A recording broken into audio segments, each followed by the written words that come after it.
Hoje eu quero falar o que fazer quando você estiver no meio do caminho.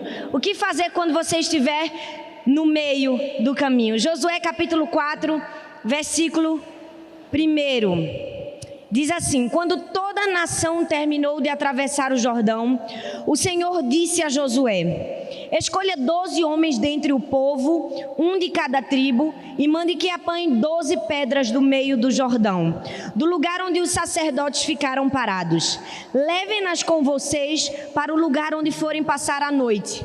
Josué convocou os 12 homens que escolhera dentre os israelitas, um de cada tribo, e lhes disse: passem adiante da arca do Senhor, o seu Deus, até o meio, fala comigo, meio do Jordão.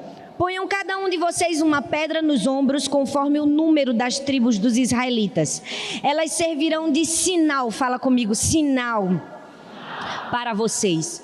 No futuro, quando seus filhos lhe perguntarem o que significam essas pedras, respondam que as águas do Jordão foram interrompidas diante da arca da aliança do Senhor.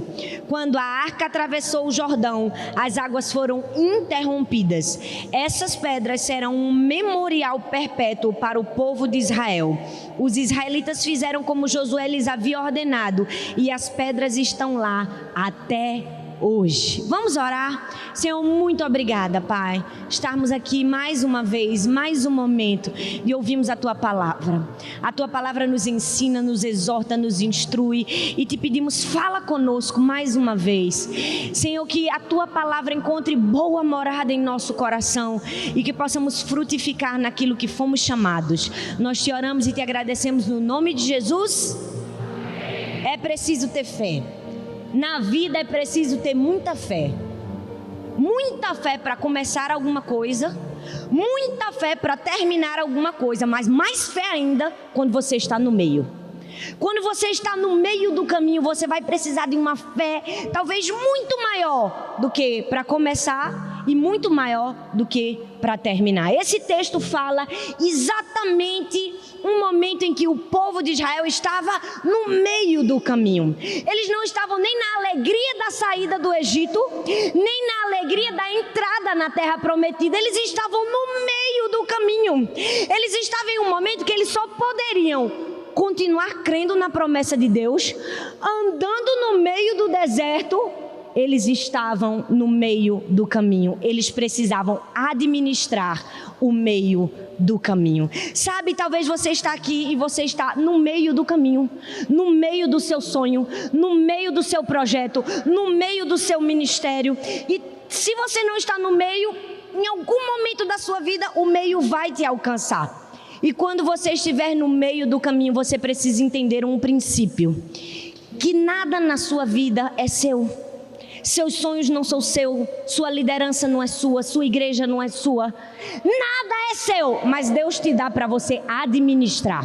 Não é porque não é seu que você não tem que administrar. Você precisa aprender a administrar o meio do caminho. É poderoso saber que Deus, mesmo olhando para mim e para você, Ele ainda vê possibilidade de nos dar algo tão poderoso, não é verdade? Ele nos dá algo, Ele coloca coisas sobre nossa jurisdição, Ele coloca coisas nas nossas mãos para administrarmos, e nós precisamos aprender a administrar o meio do caminho. Aquele povo precisou administrar o meio do caminho porque toda uma futura geração dependia do que eles iriam fazer. Eu quero que você olhe para a pessoa que está do seu lado e diga assim: quando você estiver no meio do caminho, fala com vontade, gente. Quando estiver no meio do caminho, não desista. Agora olha para outra pessoa. Eu sei que ela foi sua segunda opção, mas Jesus também ama ela. E fala: quando você estiver no meio do caminho, não desista. Eu não sei você, mas eu tenho 2 telefones. Eu tenho um telefone que eu resolvo as coisas da igreja, que eu estou nos grupos. Todo mundo tem grupo de WhatsApp, né, gente? Ixi, misericórdia. Sangue de Jesus tem poder nos grupos do WhatsApp. E eu tenho um telefone que é só meu, pessoal, que eu cuido da minha família, dos meus amigos próximos. E quando as minhas filhas, porque eu tenho 3 filhas, querem brincar no celular, porque as crianças gostam disso, eu sempre dou um segundo telefone. E o meu telefone mais importante sempre fica comigo. Elas não tocam nesse telefone, elas só tocam no segundo telefone. E quando eu dou o segundo telefone, eu digo, presta bastante atenção, que fique bem claro que esse celular é meu. Tudo que tem aqui é meu, o conteúdo pertence a mim. Eu estou te dando somente para você administrar. Se você não administrar direito, eu mudo o seu destino. E eu coloco na mão delas o celular somente para administrar. Sabe qual é o nosso problema? A gente se acha proprietário das coisas quando a gente só é o administrador. A gente só é o mordomo de tudo que Deus nos deu. A gente é igual um caseiro. Já viu um caseiro que tem uma casa milionária? Ele chama todos os amigos quando o patrão viaja. Vamos comer churrasco e tomar banho de piscina. Como se a casa fosse dele. Esse é a gente, às vezes, achando que a igreja é da gente, que o sonho é da gente, que o ministério é da gente, que a liderança é da gente, que a vida é da gente. Quando Deus colocou tudo nas nossas mãos para a gente administrar. Mas presta atenção, não é porque não é seu que não é sua função administrar. Você precisa administrar bem o que Deus colocou nas suas mãos. Sabe por quê? A má administração do seu chamado pode gerar cicatrizes em você e em muitas pessoas. Hoje a igreja brasileira está ferida. Nós temos muitas pessoas machucadas, magoadas. Por quê? Por causa de pessoas que não souberam administrar o meio do caminho.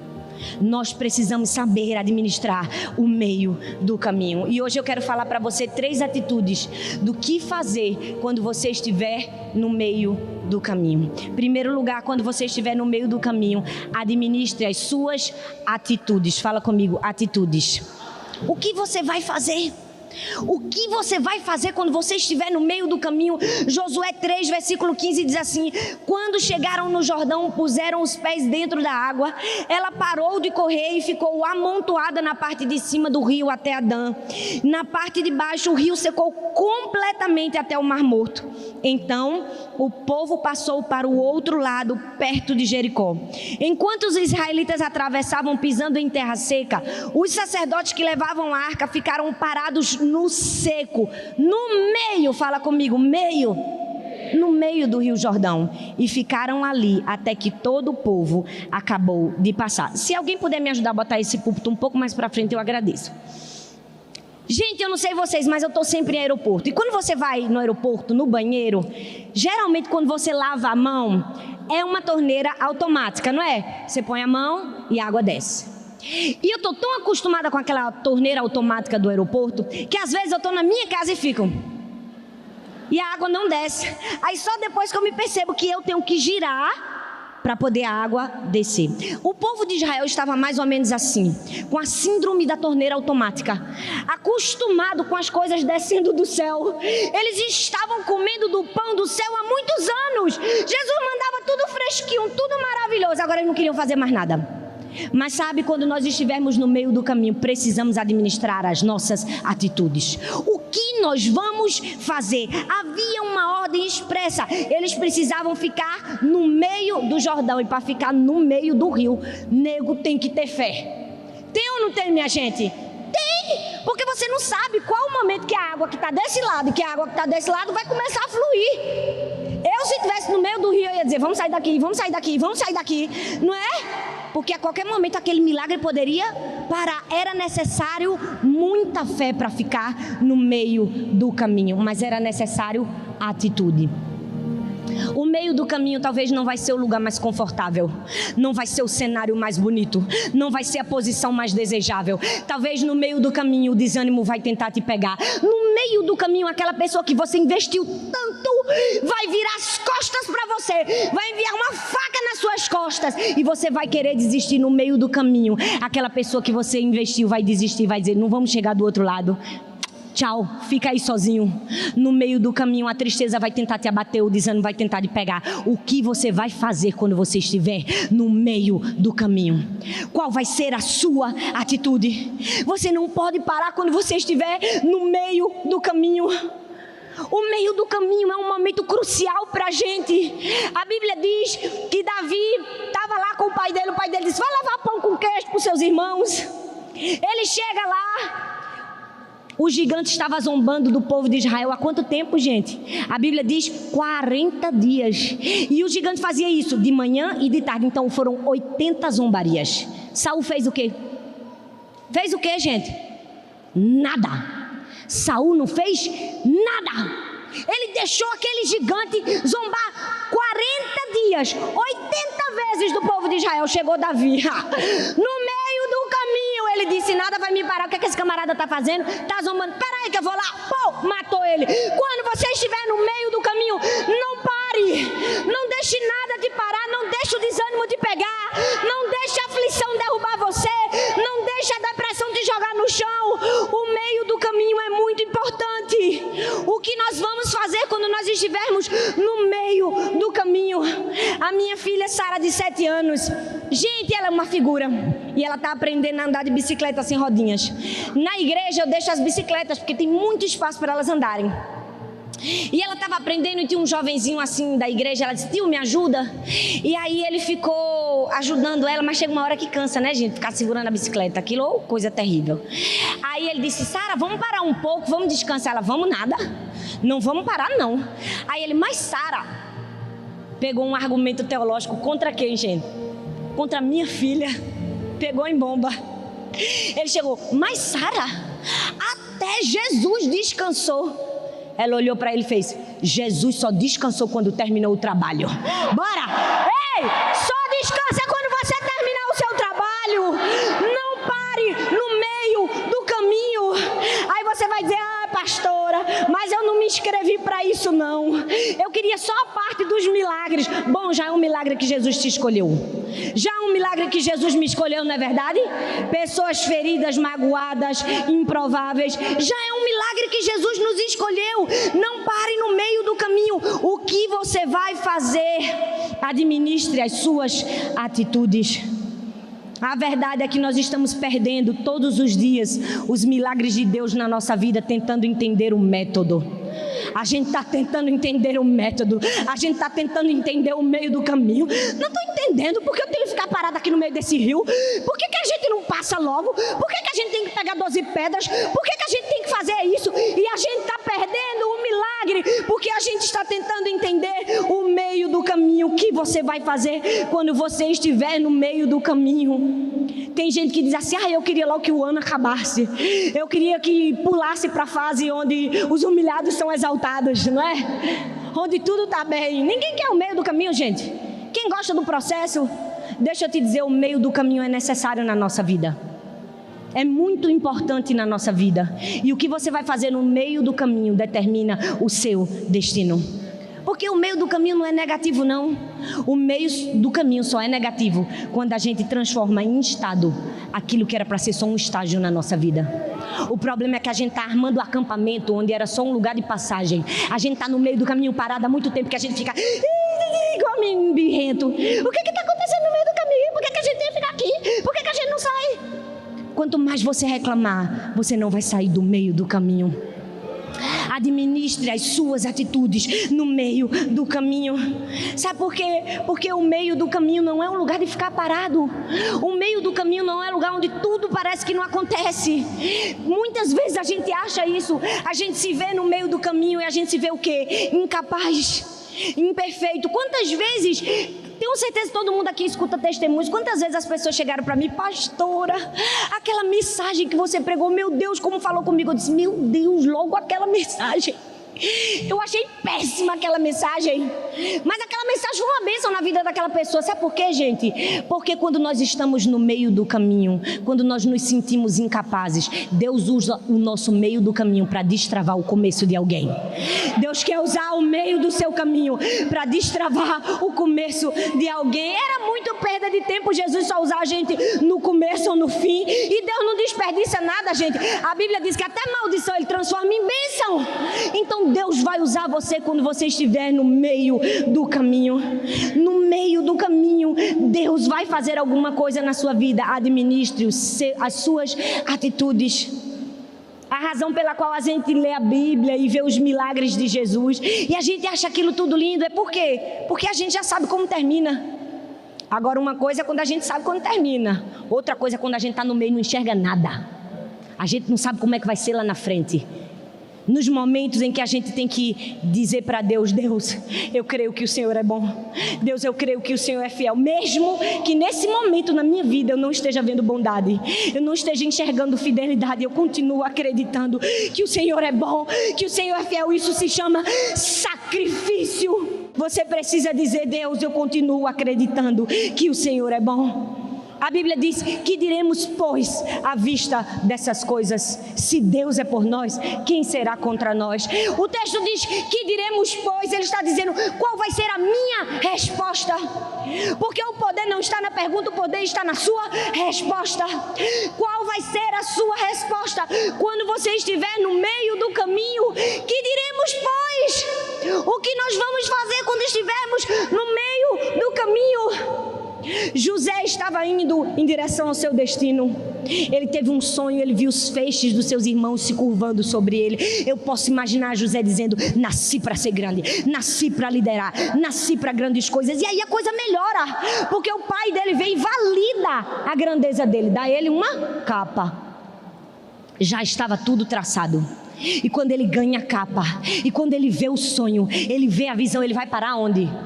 No meio do caminho.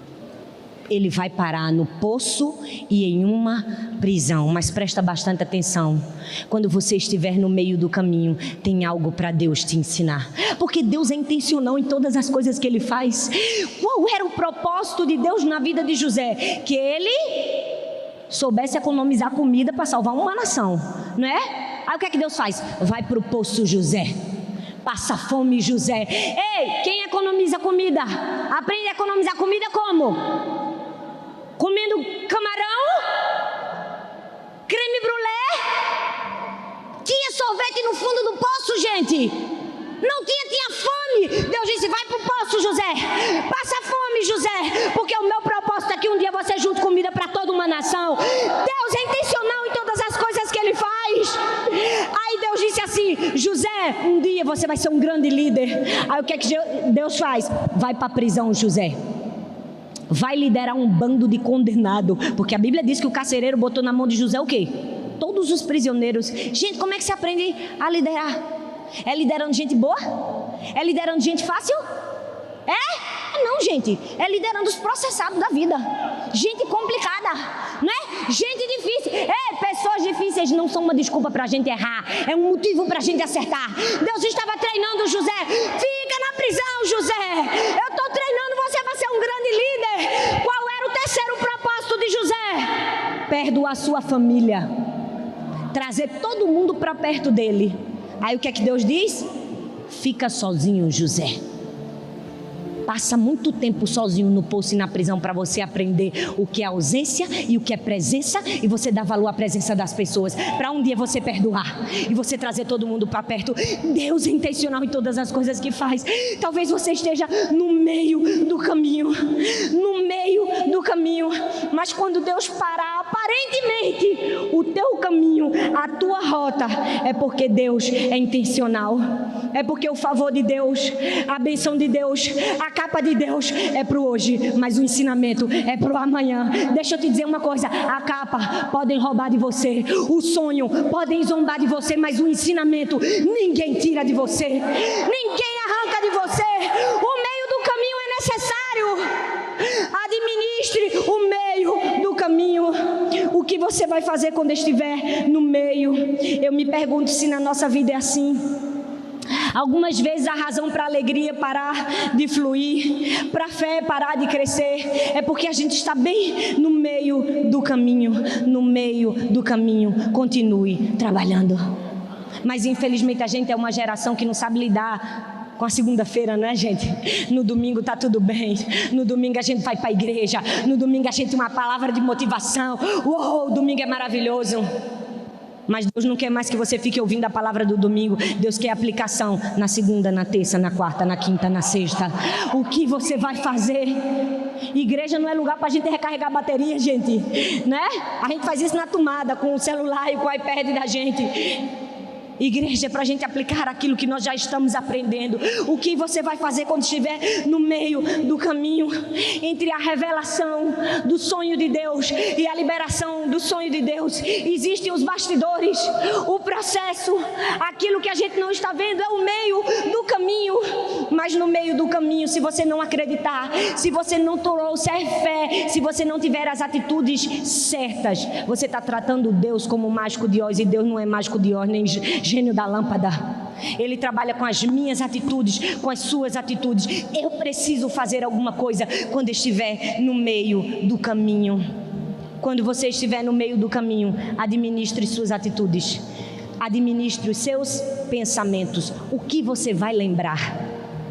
Então Josué disse: pegue 12 pedras, as empilhem, e no futuro, quando seus filhos perguntarem o que são essas pedras, conte a eles o que o Senhor fez. Diga a eles que nós nem sabíamos se iríamos conseguir, mas Deus fez algo que só Ele poderia fazer, e nós chegamos lá, nós passamos o rio. O que você vai lembrar? O que você vai lembrar quando você estiver no meio do caminho? Eu fico imaginando aquele povo que passou no meio do Jordão. A Bíblia diz que Deus disse: pegue 12 pedras para vocês não se esquecerem. E durante algum tempo, depois que se passou o Jordão, eu posso imaginar um pai levando os filhos e mostrando as pedras e dizendo: sabe, filho, essas 12 pedras foram quando Deus nos livrou. Ele nos fez passar a pés enxutos no meio do Jordão, e hoje nós estamos aqui vivendo essa vitória. Mas o tempo foi passando e as pessoas foram se esquecendo, e a história foi sendo distorcida. Talvez a próxima família já estava: essas 12 pedras, meu filho, foi Deus que nos fez passar pelo meio do Jordão. Mas a gente que passou, na verdade, né? Deus não pegou a gente no colo e passou a gente fez alguma coisa. A história já estava sendo distorcida. Eles já não sabiam mais o que se lembrar. E a Bíblia diz que entre Josué e Juízes, a próxima geração se esqueceu do que o Senhor tinha feito.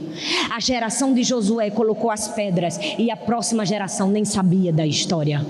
O que você vai se lembrar quando você estiver no meio do caminho? No momento que você estiver sem fé, sem coragem, sem esperança, o que você vai lembrar?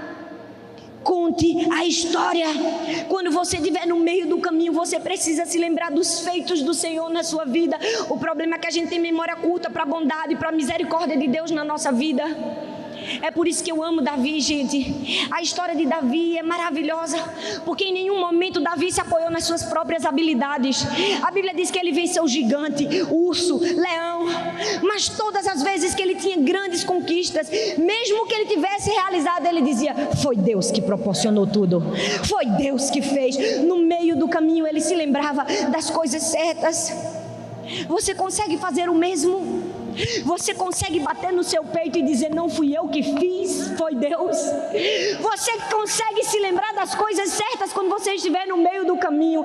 Sabe, você pode olhar para mim, você pode ter ouvido o meu testemunho no YouTube e ter visto tudo que Deus fez na minha vida, na minha casa, na minha família, na minha igreja, e isso pode te abençoar de alguma forma. Mas deixa eu te dizer, você pode me ver, mas é Deus que você sente, porque é Deus que faz, é Deus que realiza. Nós não podemos nos esquecer. Quando a gente estiver no meio do caminho, traz as pedras de volta. Pode ser uma pedra pequena, não se esqueça. O que você vai lembrar quando você estiver no meio do caminho? Se lembra do começo. Se lembra aquela paixão que você tinha pelas vidas perdidas. Às vezes hoje, como pastor, nós temos uma multidão nas nossas igrejas. Entra e sai 3.000 pessoas e a gente acha isso muito bonito. E a gente acha linda e às vezes a gente está cansado. A gente se esqueceu de lembrar o fogo que ardia no nosso coração quando a gente ganhou a primeira vida para Jesus. O que você vai lembrar quando você estiver no meio do caminho? A sua amnésia no meio do caminho pode te destruir. Pode te destruir. Você vai lembrar das orações que você fazia: Deus me usa, Deus me faz um instrumento, Deus faz isso, Deus manda cadeiras, Deus não tem dinheiro para a gente comprar cadeira, Deus não tem dinheiro para a gente comprar o som, Deus faz isso, hoje você tem tudo, você se esqueceu. Você fez como a próxima geração, esqueceu as 12 pedras, esqueceu o milagre, esqueceu que foi Deus que levantou água de um lado e água do outro. O que você vai lembrar quando você estiver no meio do caminho? Nós precisamos lembrar da bondade de Deus na nossa vida. O que você vai pensar, administre os seus pensamentos, porque na hora do meio do caminho o diabo só bota os piores pensamentos na nossa cabeça, não é? Não vou chegar no fim, tá difícil. Lembra dos milagres, lembra do que Deus já fez, porque Deus já fez alguma coisa. Sabe, familiaridade com o milagre, com a bênção, com o favor de Deus é muito perigoso na nossa vida. Já percebeu que a gente se acostuma? Gente, o Rio de Janeiro, minha cidade é linda, mas eu acho tão lindo. Aquele mar, aqueles morros, e toda vez que eu pego um táxi no Rio de Janeiro, eu digo, gente, é lindo demais isso. Aí o taxista, né? Por quê? Porque ele já está acostumado com a paisagem. Cuidado para você não estar acostumado com os milagres. Não se esqueça. O que você vai fazer? O que você vai lembrar quando você estiver no meio do caminho? Administre bem os seus pensamentos, porque o diabo vai fazer de tudo para destruir a sua vida aqui, na sua mente. Tem muita gente que me conhece desde que eu era pequena. Na verdade eu ainda sou pequena, né, gente? Não cresci não, mas me conhece quando eu era mais nova. E muita gente me chama às vezes para ir pregar na igreja, aquelas pessoas que já me conheciam, só que eu não consigo mais. E eu tenho família, eu tenho casa, tenho uma igreja local. E se eu disser não para essas pessoas, elas ficam com raiva de mim. Elas dizem, agora você tá famosa, hein? Agora você não quer ir na minha igreja. Porque o diabo vai tentar contra os seus pensamentos, vai tentar distorcer a sua identidade. Agora você não vem não, agora você mudou. Mudei nada, filha. Quem mudou aqui foi você. Quem nunca me deu valor foi você. Quem sempre teve eu do seu lado foi você. Mas nunca viu a mensagem que Deus colocou no meu coração. E agora você quer mudar? Você quer mexer com meus pensamentos? Você quer mexer com quem eu sou? Aqui não, filho. Aqui não. Eu nunca mudei, você que mudou. E olha, agora não foi você que mudou não. Você não me dá mais valor não, você só dá valor ao seu evento. É isso. Você nunca está me dando valor não. Dê valor a quem sempre esteve do seu lado e sempre te admirou desde o começo. Não se esqueça, não tenha memória curta, porque às vezes quando a gente está no meio do caminho, lá no fim, a gente se esquece, não é? A gente se esquece. O que você vai lembrar quando você estiver no meio do caminho? O que você vai lembrar? O que você vai fazer? O que você vai lembrar? E quando você estiver no meio do caminho, conte a história. Fala comigo, conte a história. O que você vai dizer? O que você vai fazer, o que você vai lembrar, o que você vai dizer. No futuro, quando seus filhos lhe perguntarem: que significam essas pedras? Respondam que as águas do Jordão foram interrompidas diante da arca da aliança do Senhor. Quando a arca atravessou o Jordão e as águas foram interrompidas, essas pedras serão um memorial para o povo de Israel. Ei, o que você vai dizer? A verdade é que o diabo não quer que a gente conte o nosso testemunho. As pedras ainda estavam lá, mas as pessoas tinham parado de falar. As pessoas tinham parado de contar. Ei, você pode ter todas as pedras na sua vida. Você pode ter todos os monumentos de religiosidade e ter perdido seu relacionamento com Deus. O que você vai dizer? O que você vai falar? O que você vai dizer quando você estiver no meio do caminho? Conte a história. Tudo é de Deus, mas é nosso papel administrar. Talvez a mulher que está do seu lado foi a mulher que você pediu a Deus, que você sonhou e hoje você quer o divórcio. Por quê? Porque o milagre quem dá é Deus, mas quem administra o milagre somos nós. Você se esqueceu de contar a história. Você abandonou a história. O que você vai dizer? Você parou de contar os testemunhos porque parecem pequenos demais. Eu fico imaginando o povo de Israel. Agora as batalhas eram maiores do que aquele que tinha feito eles vencerem as batalhas. Eles não queriam mais contar as pequenas histórias. Talvez o cansaço do meio do caminho. Porque fala a verdade, gente, cansa ou não cansa? Quando você nada e parece estar morrendo na praia, parece que as coisas não estão acontecendo. Por quê? Porque você está no meio do caminho. É no meio do caminho que você precisa contar os milagres. Ah, pastor, eu só quero contar quando chegar na terra prometida. Não vai chegar. Se você não sabe contar das pedras do meio do caminho, não chega na terra prometida. Ei, você precisa contar os pequenos milagres de hoje. É tão fácil ser consumido pela nossa própria consciência, não é? Pelo nosso próprio drama, nossas próprias inseguranças, nossas próprias disfunções, e não compartilharmos aquilo que Deus tem feito na nossa vida. O que você vai falar? Não precisa ser uma pedra muito grande. Seu milagre não precisa ser o maior para você contar o testemunho. Eu me lembro que quando eu era pequena, eu nasci num lar cristão. E minha mãe sempre foi uma mulher de Deus. E na minha família não tem nenhum pastor, ninguém. Mas minha mãe era aquela que hospedava os pastores. Não tinha conferência como a gente tem hoje. Era cruzada evangelística. E todos os pastores que vinham de fora sempre ficavam na casa da minha mãe. Era minha mãe que oferecia o jantar, era minha mãe que cuidava. Então eu cresci nesse ambiente pastoral, sem ter nenhum pastor. Minha mãe dizia, sirva os pastores, minha filha, quando chegar, pergunta se ele quer um suco, se ele quer uma água, sabe? Eu nunca imaginei que um dia na minha vida eu ia ser pastora. Você vê, né, como são as coisas. Deus é intencional em todas as coisas que faz. Eu estava servindo um copo de água porque sabia que alguém ia ter que me dar uma garrafa um dia, né? Não despreze o copo de água que você deu a alguém. Pode ser que um dia você precise. Pois é. Mas deixa eu te dizer uma coisa. Já esqueci porque eu falei isso. Viajei. Você precisa contar os grandes milagres e os pequenos também. A gente só quer contar a história quando a gente já está no fim. Você precisa contar os pequenos também. Você pode lutar contra Satanás com uma pequena pedra, como fez Davi. Basta você saber usar. Você pode lutar contra o desânimo com uma pequena pedra. Basta você saber usar. Você pode lutar contra a falta de esperança como uma pequena pedra. Basta você saber usar. Sabe qual é o problema, gente? A gente só espera grandes vitórias para contar. E a gente se esquece de contar as pequenas. Eu vou contar uma história para você. Em janeiro, eu saí de férias com meu marido e minhas 3 filhas. E meu marido comprou as passagens, porque ele faz essas coisas todas. E ele comprou as passagens com uma pessoa que não era o costume da gente comprar. Uma pessoa nova. Um amigo de um amigo. E eu disse, amor, tá tudo certo com as passagens? Tá tudo certo, já comprei, um preço ótimo, maravilhoso.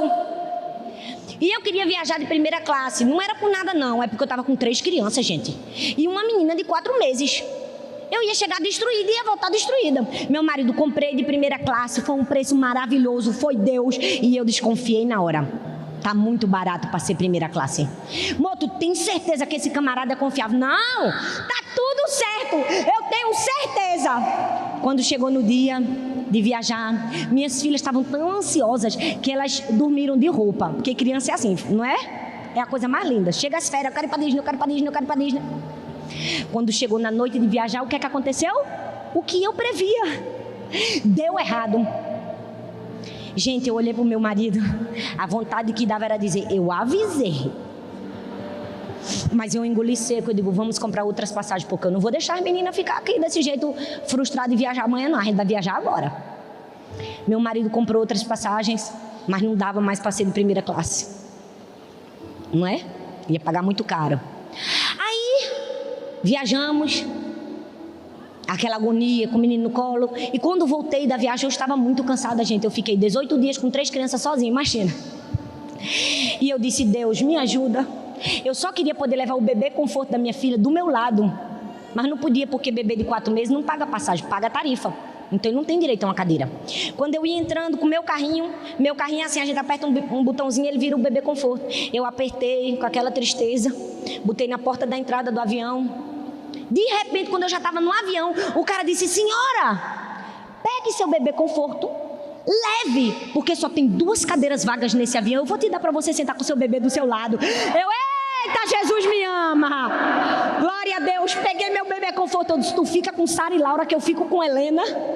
Fui pro lado, botei a Helena do meu lado, eu sentadinha aqui, ela aqui no bebê conforto. Eu, Jesus é fiel, ela não vai no meu colo. Só que aí o avião saiu e ela não queria dormir. Por quê? Porque bebê dorme com um balancinho. Aí eu pensei na minha cabeça, oh Jesus, ia ser tão bom a turbulência agora, né? Ia balançar um pouquinho o avião e ela ia dormir. Gente, acreditem, quando eu pensei e orei, deu 1 minuto, começou uma turbulência. Eu disse, não estou acreditando. Balançou e ela dormiu.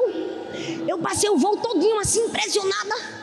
Quando eu saí, eu disse, amor, eu preciso te contar isso. E quando eu contei para ele, eu fiquei tão impressionada. Eu saí contando para todo mundo. Deixa eu te dizer uma coisa. Não espera viajar de primeira classe para contar sobre a turbulência do avião. Não espera ter o que você queria para contar as coisas pequenas. Conte a história. Testemunhe sobre o meio, no meio do caminho. Porque no meio do caminho tem alguma coisa para você contar. No meio do caminho tem algum milagre que Deus fez na sua vida.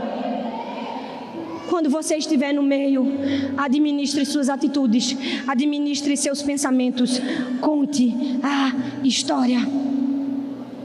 Eu quero terminar essa mensagem te dizendo: não pare no meio do caminho. Eu não sei o que é que está acontecendo no meio do seu caminho. E no meio do caminho, geralmente a nossa visão fica bem embaçada. A gente não consegue enxergar o que tem lá na frente. A gente até ouve as promessas de Deus, mas no fundo, a gente se deixa mexer pelos sentimentos do meio do caminho. Eu já passei pelo meio do caminho várias vezes. E o pior meio do caminho que eu passei, no mês que vem vai fazer 9 anos. Eu perdi minha primeira filha. E só uma mãe que enterrou um filho sabe a dor que é. Eu estava ali no meio do meu caminho. Eu passei a minha vida toda servindo a Deus. Nasci num lar cristão. Minha mãe me ensinou, me educou a amar Jesus. Dei minha vida para Deus.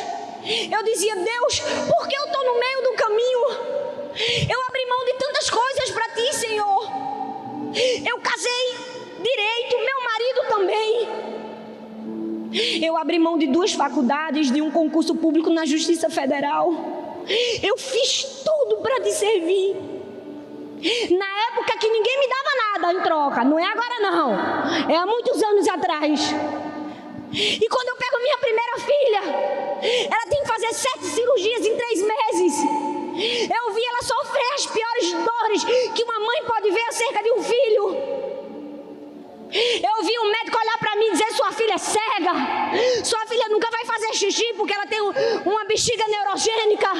Eu vi a médica dizer: sua filha não vai andar. E eu pegar minha filha e só ver ela chorar e sofrer nos meus braços durante 3 meses consecutivos. Eu estava no meio do caminho. E talvez no meio do caminho a dor tenha feito você parar. Não desista. Eu disse: Deus, eu não consigo compreender o que está acontecendo no meio do caminho. Eu não sei qual é o motivo e nem sei quais são as respostas, mas eu preciso te dizer: eu não vou parar no meio do caminho. Deus tem um futuro de paz ao meu respeito. Eu não vou deixar Jesus. Eu não vou reclamar. Eu não vou retroceder. Eu não vou olhar para trás. Eu vou entender que o meio do caminho, no meio do caminho, tem um milagre que eu não estou vendo, mas que eu vou contar, mas que eu vou falar. Deus trouxe você aqui para dizer: conte a história no meio do caminho. Não espera chegar no fim. Não espera entrar na terra prometida para você se lembrar quem é por você, quem faz por você e quem vai mudar a sua história. Eu não sei se você está no meio do caminho como líder. Eu não sei se você está desanimado, cansado. Eu não sei se de um lado você olha só tem água, do outro só tem água. Porque vamos falar a verdade, nem todo mundo aqui está no auge do sucesso. Nem todo mundo aqui está no auge da sua igreja maravilhosa e linda, perfeita. A gente passa pelo meio do caminho. Mas no meio do caminho, se a gente administrar nossas atitudes, nossos pensamentos e contar a história, a gente vai chegar no fim. Tem uma terra prometida esperando por você. Tem uma terra prometida esperando por você. Deixa eu te dizer, Deus levou uma filha e me deu 3. Ei, Deus não me deu porção dobrada não, Ele me deu porção triplicada. Deus vai te dar porção triplicada se você for fiel no meio do caminho. Se você for íntegro no meio do caminho, Deus vai fazer. Feche seus olhos. Eu quero orar por você que está no meio do caminho. Eu já estive no meio do caminho. Eu cheguei numa igreja que só tinha 7 pessoas, num lugar que ninguém queria ir. Todo mundo dizia: só tem pobre, só tem traficante, só tem gente ruim aí. Eu disse: Deus, se aqui é a minha terra prometida, é aqui que eu vou frutificar. Eu cheguei lá, as pessoas diziam: mandaram 2 crianças, mandaram uma patricinha. Eu disse: Deus, eu vou ser fiel no meio do caminho. Só tinham 7 pessoas. A gente nenhuma bateria tinha. Era uma caixa de papelão. O irmão deu com a panela, garfo, faca. Era o meio do caminho. E hoje as pessoas olham para a igreja. Ai, que lindo. Ai, como Deus fez rápido. De repente, né? De repente não, foram 16 anos de meio do caminho. Passam-se 16 anos para de repente Deus fazer alguma coisa. Fica firme no meio do caminho. Se você não tiver nada, fica firme no meio do caminho. Conte a história. Se lembra quem é por você. Lembra do que Deus já fez na sua vida. Não se esqueça. Não tenha amnésia espiritual. Se lembre do seu propósito, do seu chamado, da sua visão. Coloca a motivação certa no seu coração e você vai chegar no fim do caminho. Feche seus olhos, Deus. Eu não sei quem está no meio do caminho, mas eu vim aqui para falar para pessoas que estão no meio do caminho. Eu vim aqui para te pedir, Senhor, levanta, Deus. Dá força, Senhor. Encoraja. Oh, Deus, nos ajuda no meio do caminho. Nos ajuda a enxergar que tem uma terra prometida à nossa frente. Não nos deixes esquecer a tua bondade, a tua fidelidade. Não deixe que dos nossos lábios saia murmuração, mas que saia louvores. Que nós possamos bendizer em todo o tempo. Que nós possamos agradecer no meio do caminho, quando tudo estiver bom, quando nada estiver bom, quando nós tivermos saúde, quando nós estivermos em doença, quando tivermos as contas pagas, quando não tivermos, Senhor, quando tivermos tudo e quando não tivermos nada, o Senhor permanece, Deus. Que nós possamos trazer as 12 pedras e não nos esquecer. Não nos esquecer que não somos nós, que é o Senhor que abre o rio, que é o Senhor que nos faz passar aos pés enxutos. É o Senhor, Deus. Não vamos esquecer do teu amor e da tua fidelidade. Nós vamos atar no nosso coração e na nossa cabeça e nos nossos pensamentos. E quando entrarmos na terra prometida, nós vamos dizer: eu passei pelo meio do caminho ileso. E vamos terminar a nossa vida e dizer como o apóstolo Paulo: combati o bom combate, completei a carreira e guardei a fé. Amém. Oi, eu estou muito feliz que você tenha chegado até aqui. Obrigada por assistir até o fim essa mensagem. Eu espero que ela tenha sido uma bênção na sua vida. Eu tenho mais um convite para você. Compartilhe essa palavra com outras pessoas e que ela também seja vida e encorajamento para outras pessoas. E não se esqueça, eu vou deixar aqui nessa tela mais 2 indicações de mensagens para você assistir. Tenho certeza que continuar aprendendo vai te ajudar a chegar no propósito de Deus para a sua vida.